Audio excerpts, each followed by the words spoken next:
Buenas tardes a todos. Muchas gracias por venir a la sesión de Viernes con la Ciencia que tenemos antes de la interrupción del verano. En esta ocasión contamos con Juan Manuel García... ¿Ya estás? Contamos, como decía, con Juan Manuel García Ruiz. Lo iba a presentar, pero tiene un club de fans que ha llenado el auditorio, con lo cual casi nos tendrían que presentar a ellos todas, porque me han contado algunas de las actividades y bueno, pues muy interesante aquello de las cargas policiales. Bien, en esta ocasión nos viene a hablar del poder de los cristales a través de la historia y como muy bien estamos comentando antes, el cristal es ese gran desconocido que nos acompaña desde el azúcar o la sal en la comida y nos ha acompañado a lo largo de toda la historia del ser humano y ha servido de hecho para desarrollarnos y llegar a la actual cultura. Bueno, pues como siempre, soy muy cortito, os dejo con Juan. Gracias. Muchísimas gracias.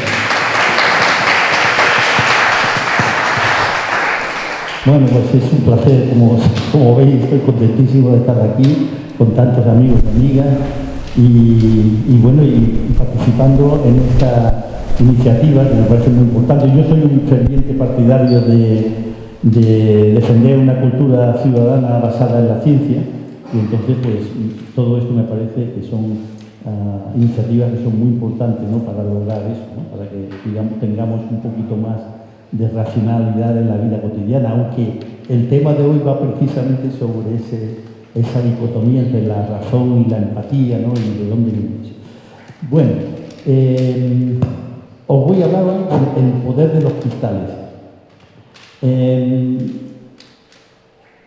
Nosotros los cristálogos tenemos dos problemas.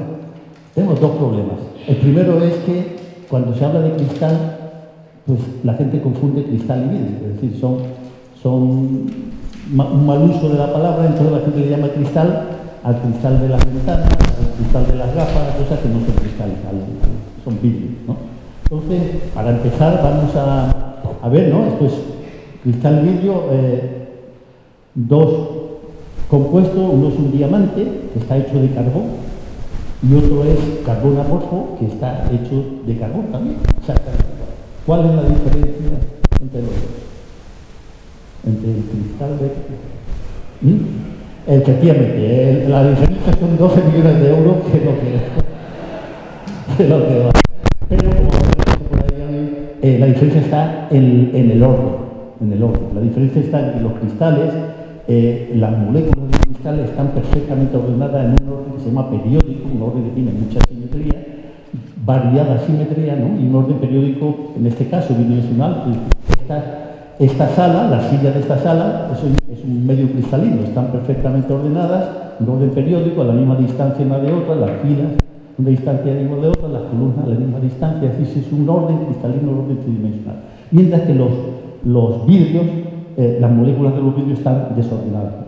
Esa es una diferencia fundamental, porque de esa diferencia es la que salen las propiedades fantásticas que tienen los cristales y que usamos todos los días. ¿Sabes? Es un gran desconocido, pero es la disciplina que más premios Nobel ha conseguido. Una disciplina realmente importante en el desarrollo de la ciencia.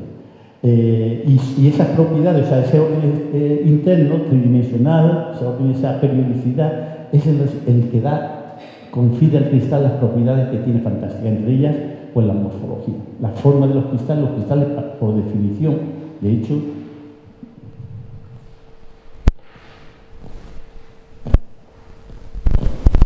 si no os importa ir pasando, lo veis, estos son cristales para que sepáis de lo que estamos hablando, ¿no?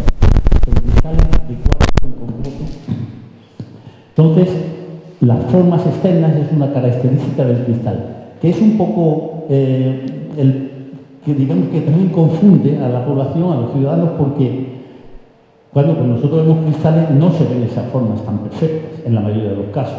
Es más, cuando ves un rubí, un diamante, normalmente están talladas, ¿no? Pero de todas formas los cristales naturales tienen esa morfología si crecen libremente, es decir, si no tienen ningún problema de espacio. Pero en la mayoría de los casos lo que ocurre cuando ves un azúcar cristalizada, pues tú ves cristales muy pequeñitos, no tienen prácticamente forma porque chocan unos con otros, es decir, no se dejan. Pero el orden interno, si el cristal pudiera crecer, pues crecerían como estos cristales que os he pasado, como estos cristales, ¿no?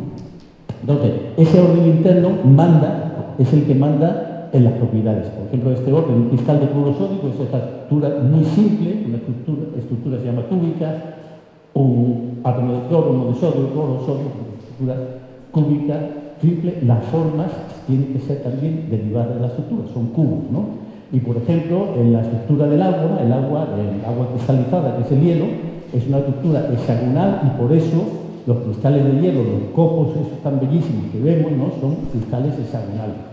Esto no lo saben bien la gente, los diseñadores de las grandes superficies, ¿no? Que se empeñan en ponernos, pues, todas las navidades, pues, copos de nieve octogonales. Eso no puede ser, o sea, es imposible, no hay forma. O sea, eso, pero, bueno, ahí está y se siguen. Las propiedades de los cristales, o sea, sirven para todo, o sea, están continuamente en la vida cotidiana. Tenéis, por ejemplo, la piezoelectricidad. Esos son algunos cristales, el cuarzo que os he pasado, y cristales de ADP, hay otros cristales que tienen una propiedad que se llama piezoelectricidad. Es decir, cuando tú le das un golpe, genera una corriente eléctrica. Y cuando pasas una corriente eléctrica, el cristal vibra.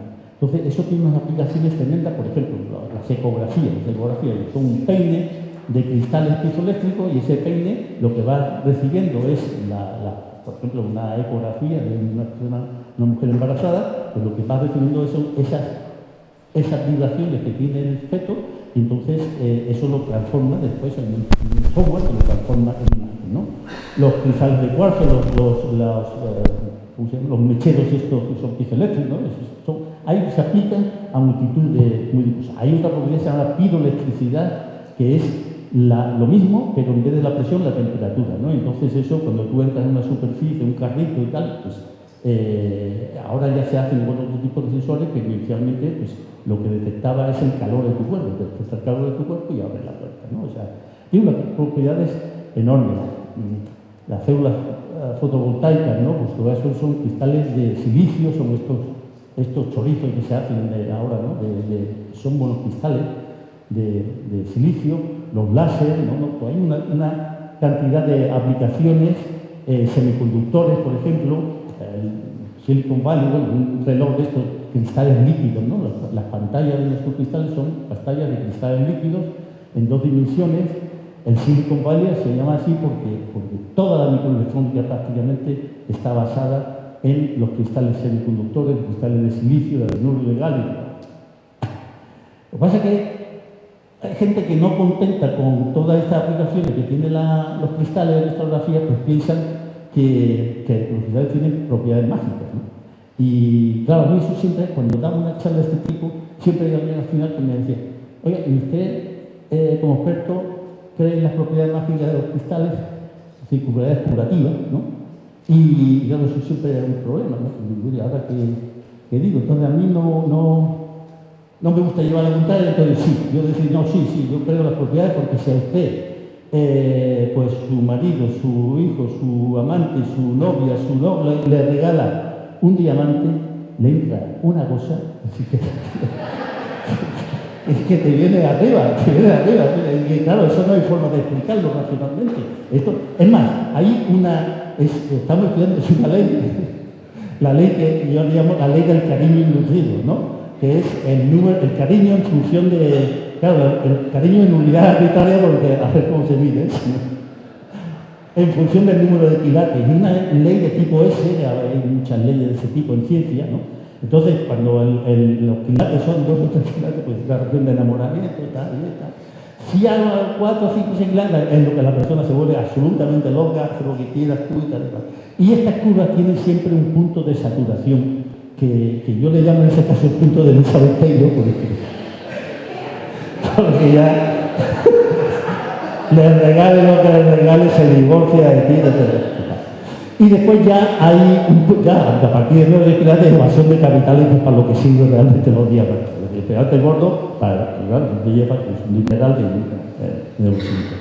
Y es más, esta es una ley también que es reversible, como muchas leyes de ciencia. Y es que si le quitas el diamante a la persona que se ha regulado, no solo te dejas de amar, sino que te odia, te va a la parte negativa de... Bueno, esto es una broma para que me echéis cuenta ahora, que ahora no quiero que me echéis cuenta, porque ahora viene la parte interesante, ¿no? Es decir, el verdadero poder de los cristales como curativo, ¿no? ¿Cura los cristales?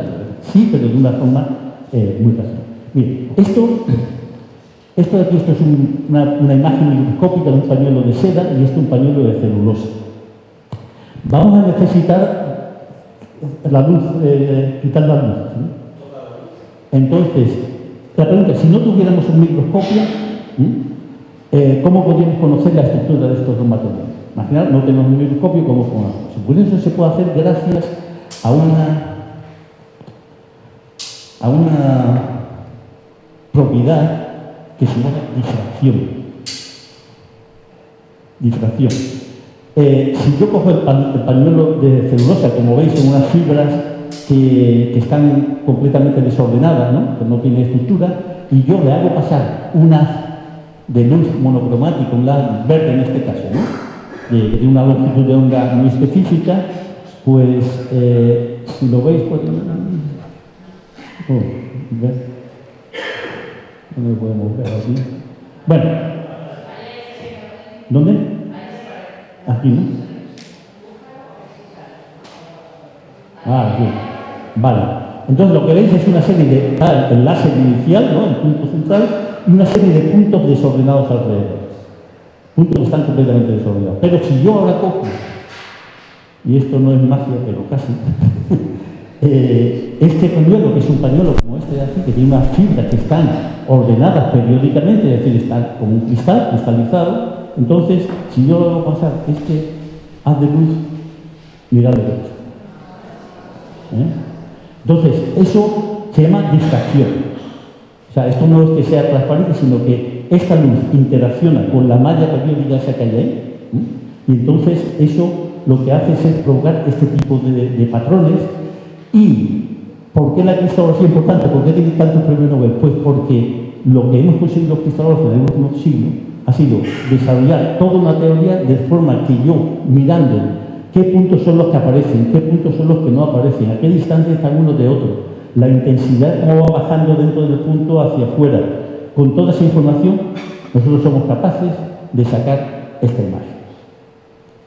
Entonces, pues, ¿cómo se aplica esto? Bueno, pues, si yo ahora, claro, esto pues, bueno, tenemos un microscopio, ¿para qué tanta tontería, no? Lo que pasa es que si lo que quiero yo saber es la estructura íntima de la materia, la estructura íntima, es decir, si yo quiero saber cómo la vitamina B están los átomos de la vitamina B estructurados, o por ejemplo el ácido, el ADN, o las proteínas, o una enzima, una lisosima, la insulina, el carbonato cálcico, es decir, cualquier compuesto, la única forma que tengo de saberlo, no hay microscopio para llegar a una estructura, para llegar a delimitar los átomos. Pero tienen que ser materiales, oro por ejemplo, materiales muy conductores, materiales muy concretos. Pero una proteína, por ejemplo, que eso es una maraña de átomos, eso no se puede saber la estructura a no ser que utilice la difracción. ¿Qué es lo que hay que hacer entonces? Bueno, pues lo que hay que hacer es cristales. Ya, todo esto se basa en ¿qué? En que este pañuelo está cristalizado, es decir, están moléculas ordenadas, ¿no? Entonces, yo le hago pasar este haz de luz verde que tiene la propiedad, eso no lo he dicho, y es que la longitud de onda, es decir, de ese haz, es muy parecida a la distancia entre las fibras de la celulosa, del pañuelo de celulosa, ¿no? Este pañuelo. Entonces, lo que pasa es que si yo quiero ahora pues, saber la estructura de, por ejemplo, estos son cristales de lisosima, de insulina, y quiero saber la estructura de la insulina, yo lo que tengo que hacer es cristalizar, es decir, disolver la insulina, como disuelvo la sal, y crear cristales, como cuando evaporas la sal, pues se forman cristales.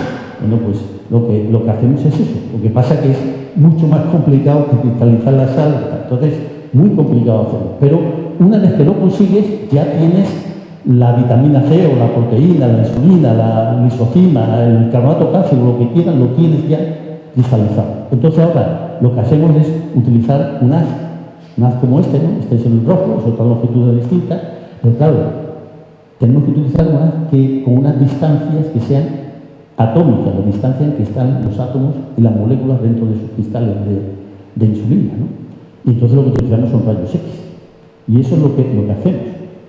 Esto es de mi laboratorio. Nosotros hacemos unos cristales que son muy pequeñitos, con que son cristales de 200 micras es suficiente. Pues tenemos unos capilares, está aquí mi colega Juan Antonio Gavira, lo llevamos a un aparato de rayos X donde sale un haz como este que os he enseñado, pero de rayos X, lo ponemos delante y entonces lo que se ve ahí, vais a ver, estamos centrándolo, lo que ves ahí es un patrón de difracción como que os he enseñado en la pared. Entonces, nosotros estudiando estos patrones de difracción somos capaces de sacar la estructura interna de todos los materiales. Entonces, ¿para qué sirve eso? Pues, por ejemplo, esto es una compañía, hay muchos ejemplos, este es de mi laboratorio, una compañía que había descubierto pues, un fármaco, nosotros lo trajimos, el ET743, que es un fármaco que es el anticancerígeno más potente para tejido blando. Entonces, ¿cuál es el problema? Bueno, yo tengo el fármaco, pero ahora necesito producirlo y producir exactamente este fármaco. Y no otra cosa. Y además tengo que patentarlo. ¿Y cómo patentar el fármaco? Pues tienes que patentar conociendo la fórmula y la estructura de la que cristaliza el material. Porque la estructura es fundamental. Es la única forma de tener lo que se llama el carnet de identidad de una molécula. Entonces, eso lo hicimos cristalizarlo. Cuando lo cristalizamos, sacamos la estructura del material el ET743, y ese material, pues a los 2 años, estaba en el mercado, es John Dennis, el anticancerígeno. ¿Por qué es importante? Porque la única forma que tú tienes de purificar una sustancia es cristalizándola. Entonces, una vez que sacas la sustancia, primeramente le hicimos el carnet de identidad, esta gente pudieron hacer su patente, ya sabemos que eso es lo que hay que cristalizar y no otra cosa. Hay un caso lamentabilísimo de la talidomida, no sé si por ahí, que fue tremendo, ¿no? La cantidad, y era simplemente la talidomida, el problema era simplemente que había la molécula, era una molécula. Nosotros tenemos, por ejemplo, la simetría de los cristales, una simetría ideal. Es decir, nosotros tenemos 2 manos, ¿no? Una izquierda y otra derecha. Y es importantísimo, o sea, si yo le voy a dar la mano a Paco, le doy la de, está perfecto, pero yo la de estar aquí, está complicado, ¿no? Es muy importante. Entonces, ¿qué pasaba? Que la talidomida era no me acuerdo, creo que la izquierda, la que era beneficiosa para mejorar los dolores, ¿no? de esto en el parto, pero la derecha creaba unos músculos terribles. Y entonces, claro, eso es puramente, simplemente eso. Hay, por ejemplo, una sustancia que es la que se utiliza para dar el sabor de la naranja, que la izquierda, la configuración de izquierda de la estructura es naranja y la derecha es limón. Es tan importante como eso, simplemente eso. ¿Por qué? Tan importante porque después lo que hay es, estos fármacos actúan siempre sobre una proteína, que es la que está produciendo, una proteína que está mal gestionando la producción, ¿no? de proteínas. Entonces esto lo que hacen es que se meten como una llave en una cerradura y bloquean la proteína. Yo estoy tomando ahora una cosa que es una molécula que lo que hace es bloquear la proteína que mete el azúcar en sangre. Y entonces, pues, me tomo eso y entonces esta sustancia lo que hace es que busca esa proteína, cierra su centro activo y punto, ya está. Entonces tú ya la proteína la echa por encima, la azúcar la echa por encima. Entonces, esto es, este tipo de estructuras, y tú le estás diciendo exactamente dónde está un oxígeno, el azúcar está a tanta distancia y a un ángulo de tanto, o sea, está perfectamente definida la estructura, ¿no? Y esto se está aplicando a muchísimas cosas. Ahora, por ejemplo, con el COVID ha sido un ejemplo clarísimo, este es el del SIDA, porque lo que se hace es lo que se llama diseño asistido de fármacos, es decir, que esto antes no se podía hacer. Antes los fármacos eran pues, fármacos naturales, ¿no? Es decir, eran productos naturales que de alguna forma tú después ya hacías algo parecido. Pero ahora lo que se hace es que identificas la proteína diana que está asociada al mal funcionamiento, a una enfermedad, Entonces, una vez que tienes la proteína, lo primero que hace es cristalizar la proteína. Cristalizan las proteínas y entonces sacan la estructura de la proteína. Esto es, se pueden tener, hay proteínas que tienen 1 millón de peso molecular, o sea, enorme, ¿no? Pero la proteína siempre tiene, en toda esa maraña, hay una parte que se llama centro activo, que es cómo se comunica con el exterior. Y es una especie de cueva, y esa cueva entonces tiene una serie de enlaces ahí, y lo que tienes que tú ahora diseñar es un fármaco que tenga la geometría y los enlaces apropiados para que bloquee, y eso es lo que se hace en el mundo. Entonces, con el SIDA se pudo hacer eso, y bueno, tenemos toda una serie de inhibidores, ¿no?, del SIDA, y ha pasado lo mismo con el COVID. ¿Por qué se han hecho unas vacunas tan rápidas? Pues porque, bueno, en primer lugar, porque ha habido una colaboración entre la empresa privada y los centros públicos de investigación, se han cruzado información, se ha puesto todo el empeño en eso, y después por este tipo de conocimiento, ¿no?, este tipo de teoría. Entonces, esto es un papel fundamental, ¿no? Y esto es lo que hace. Esto, por ejemplo, es la estructura del ribosoma, que es la fábrica de proteínas. Esto es tremendamente importante. Y, por supuesto, esto sirve también para entender la vida a nivel molecular, es decir, para entender la vida, ¿no?, cómo funciona, ¿no? Entonces, es una información que es fantástica, es una información que es fundamental.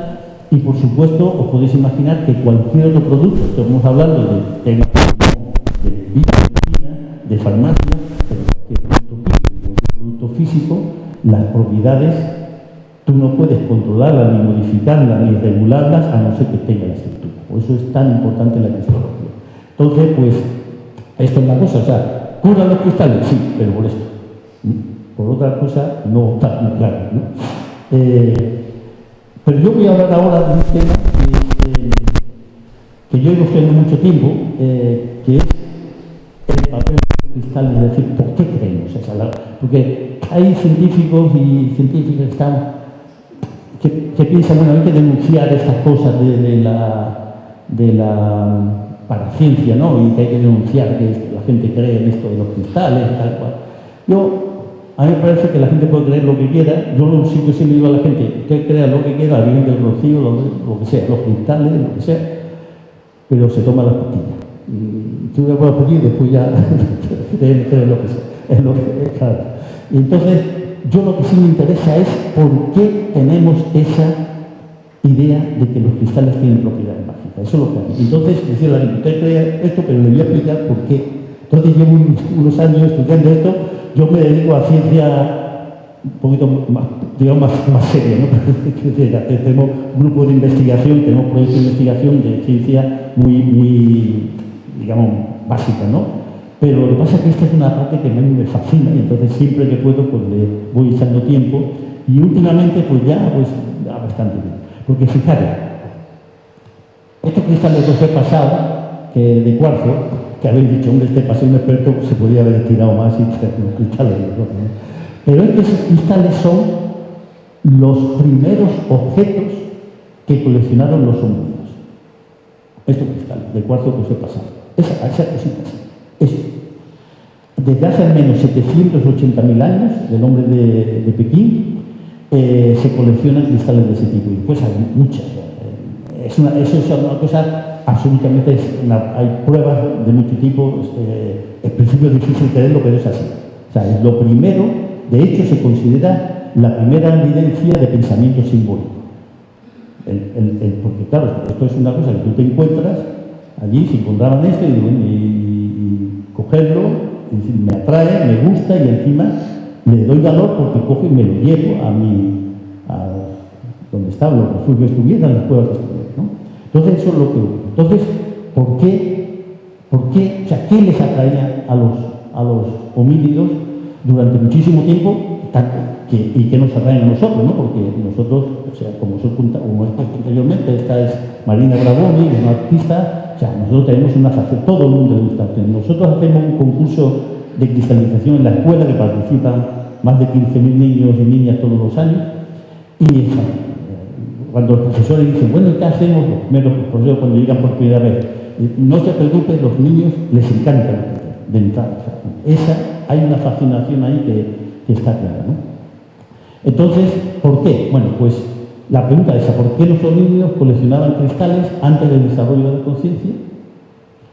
¿Por qué a los homínidos y luego a los humanos nos fascinan los cristales y qué propiedades son las que se decían, ¿no? Entonces, claro, a nosotros los científicos nos gusta hacer experimentos, ¿no? Y tratar de responder las cuestiones, las preguntas con evidencia experimental.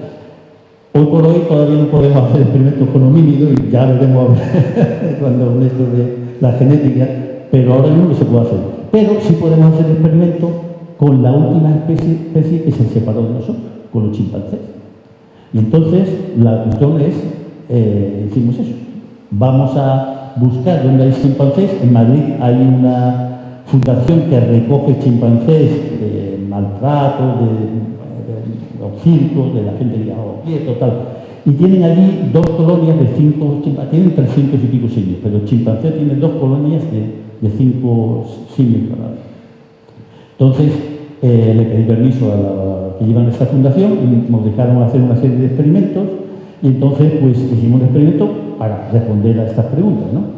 El primer experimento se llama el monolito y es más o menos, no sé, supongo que habéis visto 2001, una odisea del espacio, ¿no? Ese monolito que hay ahí, que la gente dice, bueno, ¿y eso qué es? Bueno, pues eso es un cristal, o sea, eso para Stanley Kubrick y para Arthur Clarke era un cristal. ¿Por qué era un cristal? Porque eso es lo que, digamos, era la visualización de una inteligencia extraterrestre poderosísima, o un dios, o unos dioses, ¿no? Que eran capaces de modificar, pues, el comportamiento, ¿no? La evolución en nuestro planeta. Y claro, ¿cómo visualizo eso? Claro, lo más antihumano que hay es un cristal. Y entonces, en el primer guión era como en la novelita que hizo Arthur Clarke, que eso era un cristal de diamante, un octaedro, que estaba en la luna, no sé si recordáis. Bueno, cuando empiezan a hacer el guión de la película, eso lo convierten en un cubo. Y después del cubo se convierte en el guión, va avanzando el guión y se convierte en el monolito, en una losa, que era transparente, como eran los cristales. De hecho, en el guión de la película es transparente. Lo que pasa es que en el último momento, cuando estaban ya filmando, tal y como que no puedo filmar esto transparente, entonces lo tuvo que pintar de negro, ¿no? Pero eso es un cristal. Entonces, lo primero que dice, bueno, pues vamos a hacer un experimento en el que pusimos, estos chimpancés viven en ambientes semi-libertad, tienen sus dormitorios, están muy bien, con calefacción, todo.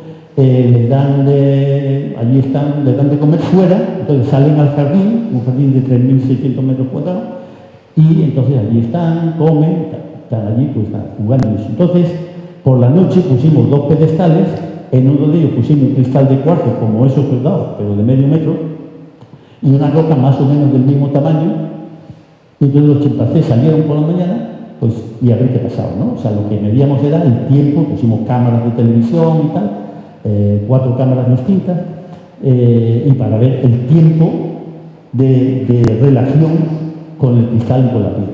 Y entonces, bueno, estos 2 miembros del equipo de siempre, aquí el equipo malo, que estábamos ahí vigilando todo, ¿no? Y fue una cosa muy interesante. El experimento no creía, excepto yo, no creía nadie. Es decir, el director de la fundación estaba de, esto no va a pasar nada, esto inmediatamente lo van a romper y esta lo rompe y tal cual, después no pasa nada. Yo quería poner cámara en los dormitorios y me dijo, ¿para qué vamos a poner cámara? Eso es un follón y no sé qué, y esto ya verás que, total, que hacemos el experimento y esto es de un pequeño documental que hemos hecho. Entonces, a la piedra no le echan ni cuenta, la sacan, porque la sacan del esto, ¿no? Pero lo dejan tirada y nada. Y al cristal es la alfa hembra, Manuela, que es la que lo saca, lo coge y está con ella un tiempo ahí, abrazando y tal, y llega un momento en que coge y se lo sube a la plataforma, una plataforma donde juegan ellos allí, se lo sube a la plataforma y se lo lleva el cristal, se lo lleva con ella a la plataforma. Y ahí en la plataforma, pues está durante un tiempo, vienen otros 2 chimpancés, ella ya lo deja el cristal, diciendo, bueno, esto yo ya lo he visto y ahora ya podéis vosotros jugar, y vienen otros 2 chimpancés y están ahí. Entonces después ocurre algo fantástico, y es que tiene ahí el cristal, la mano, lo lleva. La Manuela le está diciendo a Alfa hembra, le está diciendo, bueno, no sé lo que le está diciendo, pero está con la palma diciendo algo. Y coge el cristal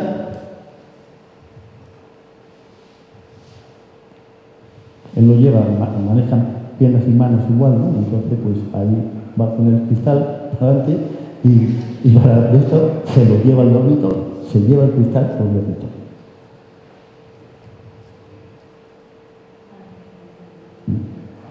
Yo en ese momento me cogí un cabreo enorme, porque claro, cogimos rápidamente, ponerla, nos con los GoPro inmediatamente a ponerle el dormitorio de cosas, y bueno, y pudimos, en el dormitorio pues se quedan allí, y ahí veis otra Toti, otro chimpancé que está, tenemos varios vídeos de esto en el que está, lo veis, está viendo, o sea, yo creo que le echan más cuenta que los estudiantes de química, de primero, de carrera, están ahí estudiando, veis que ella habla como la simetría, ¿no? O sea, es realmente, es más allá, es una curiosidad, digamos, fundamental, ¿no? Pues fíjate con esto que es. Y lo de no lo rompen, o sea, ahí tratan, ahí tenéis en la punta que lo que hacen es que tratan de ver el sonido, o sea, no sé exactamente, pero no golpean fuertemente, sino que golpean poco, ¿no? Para no, o sea, no tratan de romper, es decir, lo valoran. De hecho, cuando se llevaron el cristal al dormitorio, tuvimos un día y pico para que nos devolvieran el cristal, porque y era devolverlo como, pues toma un plátano, no, 2 plátanos, no, un yogur con frutita, no, y ya le tuvimos que dar unas barras de proteína, que es un chute energético para esta gente, y entonces ahí ya le devolvieron el cristal. Y ese es uno de los experimentos. Este otro experimento que es poner, lo que pusimos son en el jardín 4 montones de guijarros, de cantos rodados, en el que poníamos 2 cristales, uno de cuarzo y uno de calcita, unos transparentes, otros menos transparentes, opacos, porque la idea que yo buscaba era 2 cosas. O sea, lo que le pueden a esta gente son las propiedades ópticas, le pueden atraer las propiedades ópticas, el brillo, la transparencia y la forma de los cristales, porque no hay nada igual a un cristal en el mundo natural. Todo lo que tienen los homínidos tenían en su momento alrededor, ahora tenemos todo lo que hemos creado nosotros que es geométrico y euclidiano, ¿no? Pero en esa época lo que tenían, todo lo que había alrededor era curvo, curvatura continua, ramificado, fractal, no había líneas rectas en el universo. Hasta que llega la agricultura, es la primera línea recta que hay en el universo, de verdad, ¿no? No había formas poliédricas. No había, entonces, para esto era absolutamente singular la pura geometría, ¿no? Entonces, pusimos eso, ahí tenéis los cristales, distintos tipos de cristales, ¿no? Y entonces, lo primero era ver si identificaban y cuánto tiempo tardaban en identificar los cristales. Y ahí que tenéis, tenemos varios casos medidos, pero está ahí, en el centro. Mira que baja y con la boca está cogiendo, tarda segundos. Hemos hecho el experimento en mi instituto con mis colegas en el laboratorio y tardamos mucho más que en identificar los 2 cristales, porque lo que hace es que coge los cristales, o sea, tenemos los datos, claro, hemos hecho fotos, no antes y después, cogen los cristales y dejan los mensajes. Y una cosa más, que esto es la estadística en la que se ve claramente, que es muy significativo, o sea, realmente solamente se fijan en los cristales y cogen los cristales, ¿no? Y esto es fantástico, este libro. Este es uno de estos, Iván, que él ya tiene un cristal eso que ha cogido de uno de estos montones, de esta pila y lo tiene en la mano. Vais a ver ahí, lo tiene, al que lo tenía en la boca y lo tiene en la mano. ¿Ves? ¿Lo tenéis ahí? ¿Ves? Mira, se lo lleva para mirar el cristal, es alucinante. Y además, bueno, ahí tenéis el tiempo máximo de observación continua, un minuto mirando, ¿no? Y el tiempo medio 35 segundos. Ahora ya he concluido, él da igual, se oye un ruido por ahí, le echa cuenta, da igual, y bueno, otra vez Entonces es fantástico, es decir, eso pues nos da una información estupenda que es la transparencia, es una de las cosas que a esto, porque la transparencia es algo que ellos debían de conocer, porque en el agua, ¿no? El agua clara, en algunos sitios están pues, un agua transparente, si tratan de cogerla, pues lo que pasa es que es algo que es inasible, ¿no? Pero el concepto lo tenían que tener. Y claro, tener algo transparente como el agua, pero sólido, que lo podía coger, ¿no? Entonces es fantástico. Esto, por ejemplo, bueno, después se lo llevan a los cristales todo dentro del dormitorio, ahí está tumbado con un cristalillo, ahí mirando, no sé yo. Se pone al contraluz y ven aquí también los cristales de contraluz. Es fantástico.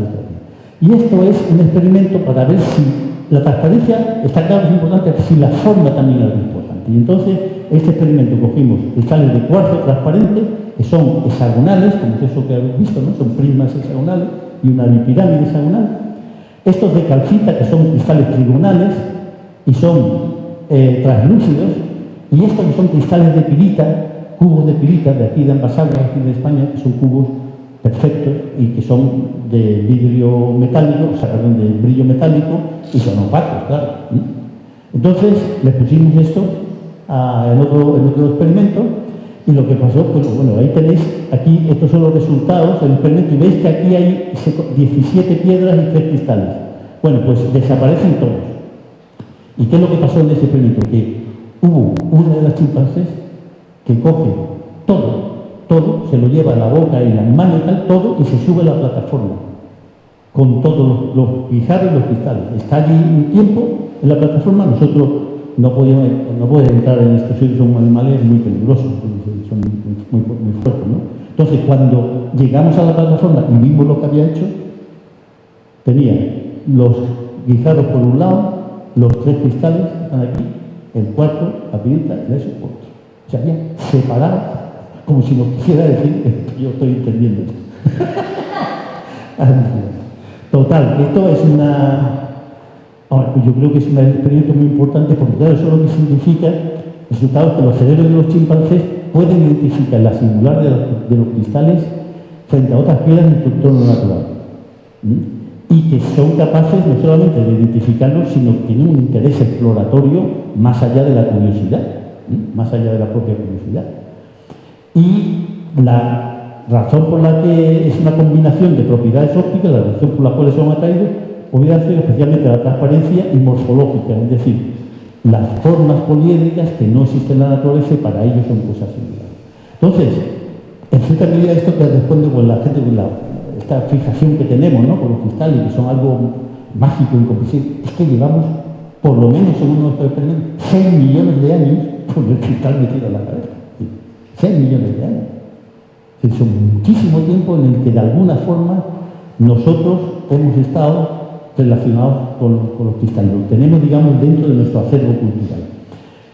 Y es importante porque además estos cristales, pues lo mismo que el 2001 en la Universidad del Espacio, como el Monarch, ¿no?, el Moonwatcher, ¿no?, se llamaba. Ve allí y dice, esto yo no lo he visto esto nunca. Yo, he visto cosas que aparecen de la noche a la mañana, por ejemplo los hongos, las setas, pero no son de esta forma, no tiene, cuando se va hacia el cristal y ve la arista, ¿no?, la recta, que lo toca, pues esto es absolutamente diferente. Entonces, claro, ellos venían aquí y dicen, bueno, esto ha aparecido aquí, ¿esto quién lo ha hecho? Yo no lo he hecho, no lo ha hecho, yo no lo he hecho. ¿Quién lo ha hecho? Probablemente es la primera correlación teleológica que tienen los sonidos. Es decir, bueno, debe haber algo más allá, sea cual sea lo que signifique el más allá, que es capaz de producir estas cosas. Entonces, para mí esto es una cosa, estamos ahora, tengo que convencer a todos mis colegas internacionales de que esto es un tema interesante. y yo creo que ahí se va a poder estudiar y ver en detalle cómo, porque fijaros que nosotros, toda la comprensión del mundo, todo lo que hemos desarrollado de ciencia y de tecnología, está basado en modelizar el mundo que es fractal. El mundo que tenemos ahí fuera es un mundo fractal. Pero nosotros lo que hemos hecho es modelizarlo, utilizar geometría euclidiana, y todo lo que hemos desarrollado es porque hemos convertido el mundo en lo que es, en algo que se parece, que es la geometría euclidiana. Imaginaros que si no hubieran estado los cristales y no hubiera tenido esa relación con el cristal, la mente de los homínidos con el cristal, si hubieran podido desarrollar toda una teoría matemática y física y tal, basado no en la geometría euclidiana, sino en la geometría fractal, ¿no? Entonces, todo está por dentro. Entonces, esa es la primera relación que tenemos con los cristales. Voy a tener que cortar. ¿Dónde está Joaquín? Joaquín. No, nada, que voy a tener que cortar, me voy a abrir rapidito porque me estoy alargando mucho, esto siempre me alarga mucho. Esto, los cristales siguen teniendo en la Edad Media, todos lapidarios, bueno, hay unas relaciones tremendas, ¿no?, entre la cultura y el cristal, sobre todo la transparencia, muy importante en la Edad Media. Pero es en el siglo XIX cuando se produce el siguiente impacto enorme sobre la cultura. Y es que se descubre, eso que os he contado antes, en el siglo XIX se descubre de que las formas que nos han fascinado desde tiempo inmemorial, desde hace millones de años, por la armonía que tienen geométrica, esas formas se deben a que la estructura interna es una estructura periódica, que tiene un orden perfecto, un orden tridimensional perfecto. Entonces, hemos hecho este vídeo para la exposición que tenemos en Sevilla, se llama El poder de los cristales, en el que las formas que tienen ahí, pues estas formas que son maravillosas tienen que ver con que interiormente eso está ordenado y de que las moléculas que lo componen tienen un orden casi perfecto, ¿no? Un orden periódico, tridimensional, con muchísima simetría, ¿no? Y eso es lo que realmente caracteriza. Eso se descubre en el siglo XIX. ¿Qué es lo que pasa entonces? Que los filósofos del siglo XIX, que estaban preocupados por entender el mundo y que creían, estamos hablando de Nietzsche, de Schopenhauer, de Hegel, de toda una serie de lo que es la filosofía alemana del XIX, están tratando de entender, de saber algo que nos había preocupado desde los tiempos clásicos, de la Grecia clásica, es si ese caos aparente que es hay un orden detrás de eso, ¿no? Entonces, esta gente tenía esa idea. Tenemos que explicar, y claro, llega Harvey, llega la cristografía y dice, no, pues parece que sí, o sea, parece que sí. Y ellos cogen esto como que el mundo es una unidad y que está representado, que es obvio que hay un orden detrás del mundo. Eso fue muy importante, es decir, tuvo una importancia tremenda. Esa idea de que la belleza macroscópica esconde una estructura, esa estructura se convierte en el canon de belleza y en el canon no solo de estética, sino de ética también, ¿no? Entonces hay todos los pensadores que, bueno, Immanuel Kant, Schopenhauer, Goethe, ¿no? Entonces, eso tiene una importancia enorme. Todo el mundo empieza a tener en cuenta y a considerar que esa geometría del mundo cristalino es la geometría que subyace a todo lo que es el mundo general. Y hay un catalizador, una persona que realmente, porque claro, estas cosas van de científicos a filósofos y se quedan ahí, pero resulta que aquí hay un personaje que es clave, que se llama Friedrich Froben. Este es un hombre que inventa los kindergarten, los jardines de infancia.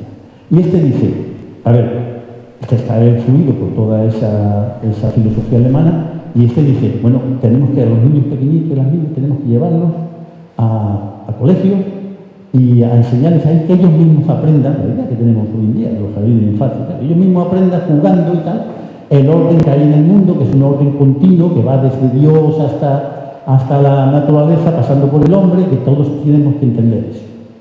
Y entonces este hombre crea esas escuelas, los niños y las niñas tienen todos una mesita y claro, ¿qué orden le enseña a Dios? El orden cristalino. ¿Por qué? Porque este tipo que inventa los kindergarten era ayudante de cristalografía de Samuel Weiss en Heidelberg. Entonces, claro, el tío conocía, se estaba desarrollando en ese momento toda esa teoría, ¿no? Entonces él lo conocía y dijo, pues esto está claro, esto es lo que hay que enseñar a los niños. Entonces los niños pues empiezan a jugar, las mesas estaban cuadriculadas, periódicamente una malla cristalina, cuadriculada, y entonces los niños tenían que hacer cosas que se ajustaran a esa estructura. Entonces, pues eso eran los regalos. Ella tenía 19 kits, que es lo que hoy hacen nuestros hijos y nietos, ¿no? De apilar, esto es, habla este hombre, es decir, el apilamiento de estructuras geométricas y que fueran construyendo su mundo, ¿no?, basado en la geometría. Esto no es un Mondrian, esto es un trabajo de colegio de un niño anónimo, ¿no?, y que esto es lo que hacían en el tuvieron un éxito alucinante en todo el mundo, todavía hoy siguen, ¿no?, pero entonces las escuelas Froben y toda esta gente que ve aquí, al menos todos estos, tenemos evidencia de que estuvieron en las escuelas Froben. ¿Quién está en esta escuela? Bueno, pues van todos los artistas que van a ser grandes del siglo XXI, ¿no?, del siglo XX. El George Braque, el Mondrian, Rayo Wright, la madre de Wright era profesora en uno de los escuelas, y él lo dice, ¿no? Él dice que mi arquitectura está basada en la geometría que nos enseñaba esta gente. Kandinsky, Le Corbusier, Polky. Entonces, esto tiene un impacto enorme después en el siglo XX, ¿no? Y entonces, pues, el cubismo, el primer cubismo es lo que se llama el cubismo cristalino. Entonces, ahí Messinger, Juan Gris, esto es, o sea, hay una cantidad enorme, o sea, podría estar aquí muchísimo tiempo y no voy a estar porque si no, no os hablo del final. La Bauhaus, por supuesto, Paul Klee, ¿no?, George Albert, o sea, todo lo que es la abstracción y el expresionismo abstracto posteriormente, todo eso viene de esa relación con eso. Hay una revista fundamental que se llama L'Esprit Nouveau, es una revista que crea Le Corbusier y su primo Los Enfants. Es una revista que hay en los números que tienen 28 números publicados, la palabra cristal aparece como 90 y tantas veces, 78 veces aquí, ¿no? Y ahí ellos dos escriben, que son los editores, una especie de manifiesto que se llama Jacques Le Cristal, hacia el cristal, diciendo el canon de belleza del nuevo arte tiene que ser el cristal. Sí, la transparencia, la ausencia de decoración, la geometría, ¿no?, lo límpido, lo puro, lo racional, ¿no?, frente a lo que sería el arte figurativo, el arte realista, el arte empático, el arte de la naturaleza, ¿no? Entonces eso es lo que hacen este año. Y aquí en arquitectura es donde más se desarrolla, no os voy a hablar, pero por ejemplo, esto es una estructura cristalina, estas son las unidades habitacionales de Corbusier, ¿no?, que los pisos en los que vivimos nosotros hoy en día, pues son pisos cristalinos, o sea, vivimos en cristal, ¿no?, porque esto lo inventaron esta gente. La casa Savoy de Corbusier, las líneas rectas, horizontales, verticales, el vidrio, ¿no?, en la casa de Van de Mies van der Rohe, en la casa de cristal de Phil Johnson, o sea, hay montones de arquitectura, ¿no?, que está basada en la arquitectura cristalina. La pirámide del Louvre, ¿no?, icónica, aquí en Madrid, en Europa. Y en uno de los sitios en la danza, que tú dices, bueno, pues la danza también, pues en la danza también. En la danza tenemos que el triunfo de la simetría cristalina se debe a este hombre que se llama Rudolf von Laval. Este hombre es arquitecto y lo que hace es trasladar esa idea de la arquitectura y de la pintura cristalina a la danza. Entonces, él lo que crea él crea unas leyes que llamó leyes de cristalización dinámica, la danza era una cristalización dinámica. Entonces, el espacio, que para él habitualmente es un vacío amorfo, la danza, el espacio tiene que tener una estructura. Y entonces, él crea el icosaedro, o sea, la geometría, o sea, la danza tiene que tener como núcleo una geometría euclidiana, es decir, el artista, el bailarín o la bailarina, el propio cuerpo ya tiene una simetría, esa simetría hay que exportarla al mundo del exterior y hay que exportarla siguiendo la geometría euclidiana, en concreto los del icosaedro, ¿no? Entonces, el uso de poliedros como limitadores del espacio y guía del movimiento paralelo. El cuerpo es una máquina, eso que tiene una simetría y la ausencia de movimiento superfluo de decoración. No hay que nada de decoración, nada de empatía, nada de curvitas, nada. Todo tiene que ser racional, todo tiene que ser geométrico, todo tiene que ser puro, ¿no? Y crea una notación para poder escribir la danza, ¿no? Es el padre de la gramática de la danza moderna, y entonces él pues desarrolla toda esto. Y con una bailaora, premio Max de coreografía del año pasado, hemos hecho un espectáculo que se llama La cristalización de la danza y que contamos esto es una conferencia bailada, es un poco raro, pero después la gente lo va a decir, esto es qué locura es, pero después se entiende, ¿no? Y lo que vamos a explicar es eso, ¿no? Y ella lo que hace es que va bailando, y hay una guitarrista maravillosa, María Marín, que también sigue el juego, ¿no? Y es una conferencia como esta. Lo que pasa es que pues, lo hemos convertido en un espectáculo y se va a eso, ¿no? Y en el flamenco, pues el flamenco también, pues también en el flamenco, este tipo, que es Vicente Escudero de Valladolid, este tipo, pues era un niño vallisoletano que por la razón que fuera, pues dice, no, yo que quiero ser bailador flamenco, y se va a Granada porque dice, yo quiero aprender a ser gitano. Pero este tipo resulta que estaba, ¿sabes? Desde niño, y entonces este tipo estaba en el año 21, 22 esos años, estaba en París, en el momento que estaba allí, Picasso, Juan Gris, Miró, ¿no? Que era muy amigo suyo después. Entonces estaba en ese ambiente en el que estaba triunfando la geometría del cristal, estaba triunfando la línea recta, y entonces él lo que hace es decir, bueno, pues yo creo un flamenco, él no lo llama ni cubista ni nada, yo creo que él se enteraba poco, pero no era como Laban, ¿no? Que era un teórico, pero es un tipo que realmente puso en marcha esto y creó el decálogo del baile flamenco, que es una reivindicación de la línea recta y una renuncia a la curva y a la sensualidad. Entonces dice, no, el flamenco hay que bailarlo en hombre. Y entonces el tipo hace un decálogo, que es este, bailar en hombre, sobriedad, girar la muñeca de dentro a afuera con los dedos juntos, las caderas quietas, nada de curva, nada de movimiento, o sea, es el flamenco, pues, cubista, ¿no? Y este es Vicente Escudero. Y bueno, aparece, o sea, esto es algo que todo el siglo XX está imbuido fundamentalmente en todas las artes, el cine también, por supuesto, Metrópoli, bueno, podemos hablar, hay muchísimos casos, ¿no? Pero lo que hace es que crea una dicotomía, o sea, crea una batalla entre dos formas de entender el arte y dos formas de entender el mundo. Por un lado, lo que es el cristal, o sea, esta estética del cristal frente a la estética de la figuración del real, ¿no? Entonces, Boehringer, este es el primer historiador del arte, realmente, y este es el tipo que lo que hace es que tiene un libro que se llama Abstracción, que es su tesis doctoral, Abstracción y Empatía. Entonces, este dice que hay dos formas de entender el arte, lo que es el arte de la abstracción, que él le llama inorgánico cristalino, y el arte de la empatía, que se llama orgánico natural.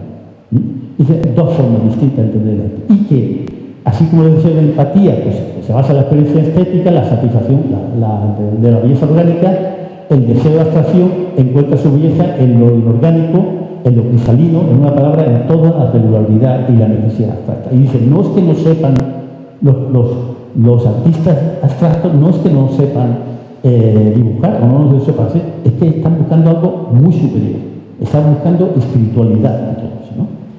Entonces, pues se ve esa dicotomía entre las dos formas de entender el arte y dos formas de entender el mundo realmente, ¿no? Y esto lo explica muy bien Italo Calvino en una de sus 6 propuestas para el próximo milenio. Dice, cristal y llama, dos formas de belleza perfecta de las cuales no puede apartarse la mirada, dos, claro, el cristal por un lado y la llama, ¿no? Que es la sensualidad, la curva, la empatía, ¿no? Dos formas de las cuales no puede apartarse la mirada, dos modos de crecimiento en el tiempo, de gasto de la materia circundante, dos símbolos morales, dos absolutos, dos categorías para clasificar hechos, ideas, estilos y sentimientos. Está perfectamente definido esa batalla. Y de todos los casos que yo he estudiado de controversia entre científicos, el caso más bonito y más entrañable, interesante, es el García Lorca y Salvador Dalí.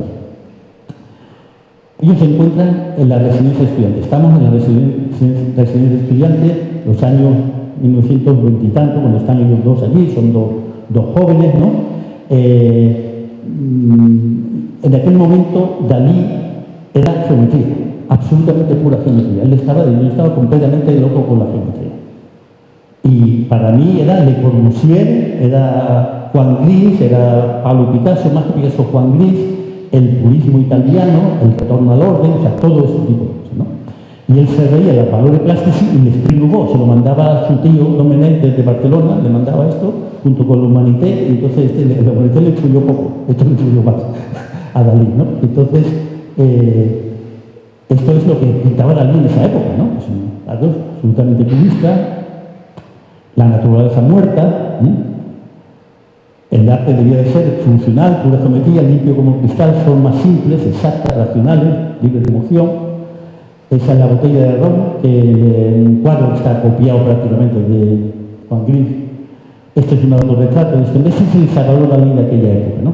Y García Lorca era todo lo contrario. Él dice, me encuentro con García Lorca y sale, o sea, y nace una atracción tremenda basado en el puro antagonismo. No tenía nada que ver uno con lo que efectivamente. Federico García Lorca era un artista telúrico, en Granada, ¿no? Ahí en el campo de Granada, con todo lo que tiene de Granada, la sensualidad y el espíritu árabe, ¿no? Y entonces era la espiral, ¿no? O sea, la espiral es mi tiempo, la espiral limita mi paisaje, deja que vea lo pasado, me hace caminar lleno de incertidumbre, o línea recta, porque él sabe de esto, ¿no? Él sabe de su amigo Dalí, ¿no? Y conoce todo esto, ¿no? Y o línea recta, pura lanza sin caballero, como sueña tu luz, mi senda salomónica en la senda, ¿no? Y él era partidario de la pasión, y escribe la Oda a Salvador Dalí, que si la volvéis a leer, veréis que es un debate, o sea, lo que cuenta es el debate. En principio era una especie de carta de amor, pero después cuenta el debate precisamente que esta gente estaba. Dalí decía, estamos hasta las 3 o las 5 de la mañana, como decía, hasta las 3 o las 5 de la mañana allí discutiendo y tal. Entonces, ¿no? Entonces él le dice a Dalí, ¿no? Amas una materia definida y exacta, amas la arquitectura que construye lo ausente. Dice la línea recta, su vertical esfuerzo y los sabios cristales cantan su geometría. O sea, le dice, pero también la rosa del jardín donde vive, o sea, la curva, la empatía, la humanidad, ¿no? Porque Federico no era partidario, eso lo entendía, pero no era partidario de eso. Siempre la rosa, siempre norte y sur de nosotros. Rosa pura que limpia de artificios y croquis y nos abre las alas tenuas de la sonrisa. Era una persona, pues, humanista, una persona ligado al pueblo, estaba comprometido, ¿no? con el progreso, comprometido, entonces lo entendía perfectamente, pero no estaba con él, ¿no? Pero se tenía un respeto tremendo. Ramo de Flores es un cuadro que le dice, el subtítulo del cuadro lo pone Dalí, lo importante es la rosa, ¿no? Era por un respeto intelectual que tenían por otro. Y este cuadro, que os he contado antes, se lo regaló a Federico. Federico siempre lo llevó donde fuera, llevaba el cuadro que le regaló a Salvador Dalí. Ellos se pelean, realmente se pelean finalmente, porque fundamentalmente es Luis Buñuel el que va metiendo ahí y le va escribiendo a Salvador y le dice, una de las cartas le dice, porque era amigo suyo también, Federico, ¿no? Pero le dice, este amigo nuestro, este maricón andaluz encadenado a la belleza, no tiene ni idea de lo que está pasando, porque el primero se va a París y dice, aquí está el cristal, la geometría, el Sensei, ¿no? El cine que Buñuel iba buscando, ¿no? Entonces, es una crítica que Federico lo lleva muy mal, se va a Nueva York y me dice, ¿y se va a Nueva York? Sabiendo eso, sabiendo que no le va a gustar porque era lo que le había desenamorado de Dalí. Nueva York es el icono de la geometría cristalina, ¿no? Nueva York me parece horrible, pero por eso voy a ir. Los dos elementos que capta el viajero en la gran ciudad son arquitectura extrahumana y ritmo furioso. Geometría y angustia, eso es Nueva York para él, ¿no? Y fue a Nueva York a denunciar eso, esa geometría que él la desenamoró de Dalí y que la entendía perfectamente, pero no estaba de acuerdo, ¿no? Entonces suben al cielo, son esta geometría de los bordes fríos, de los rascacielos, ¿no? Que suben al cielo sin la voluntad de una nube ni la voluntad de gloria. Y denuncia el ángulo recto, que era un poema de Le Corbusier horroroso, el ángulo recto de la cuadrícula, de las torres de bordes perfectos, donde verá el amanecer buscando nardos de angustia. O sea, y hay una frase de poeta en Nueva York que dice, no hay amor dentro de los ojos del cristal supremo. Esta es la posición de Federico García Lorca. Y si volvéis a leer, cuando volvéis a leer Poeta en Nueva York, el poema que abre el libro dice eso. Dice, asesinado por el cielo, que es el skyline de Nueva York, el skyline cristalino de Nueva York, entonces como los cristales que os he pasado, ¿no? Asesinado por el cielo entre las formas que llevan a la sierpe, que es la curva, la sensualidad, la naturaleza, el hombre, y las formas que buscan el cristal, dejaré crecer mis cabellos. Bueno, pues esto es lo que os quería contar. Muchas gracias. Gracias.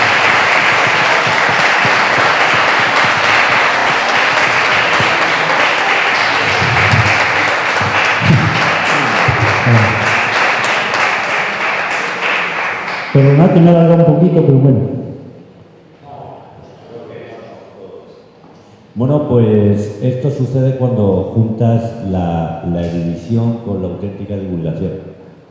Cuando lo comentaba, transitar desde la estructura subatómica y acabar con Lorca no es apto para cualquiera, transitando a través de arquitectura. Gracias.